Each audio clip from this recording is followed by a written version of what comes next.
Welcome back. In this video, we're gonna learn about a very important concept in Kotlin, which is the inheritance. Inheritance is a fundamental concept in object-oriented programming, and it allows one class to inherit the properties and behaviors of another class. Suppose in our application, we want three different types of robots. The first one is the ordinary robot that walks, speaks, and turns on the light.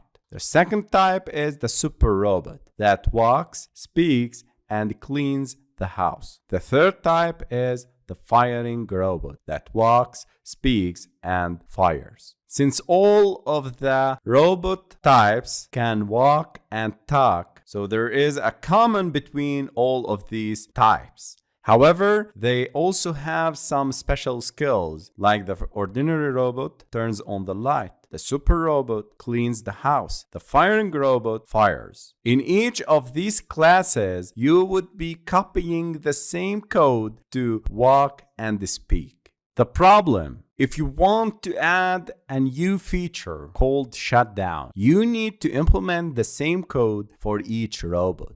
Moreover, we need to duplicate the code for walk method, speak method, and shutdown method. So we need to create three classes with duplicate codes for walk, speak, and shutdown method. It would be easier if we had a general robot class with basic features like walk and speak, and classes with the special skills for every kind of the robot.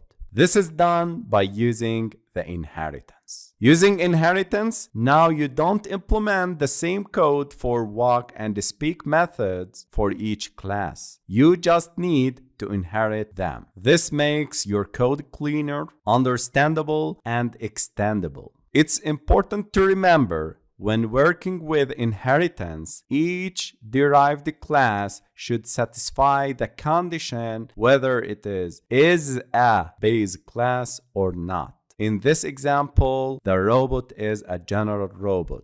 The super robot is a general robot. Firing robot is a general robot. So is a relationship is the key for the inheritance.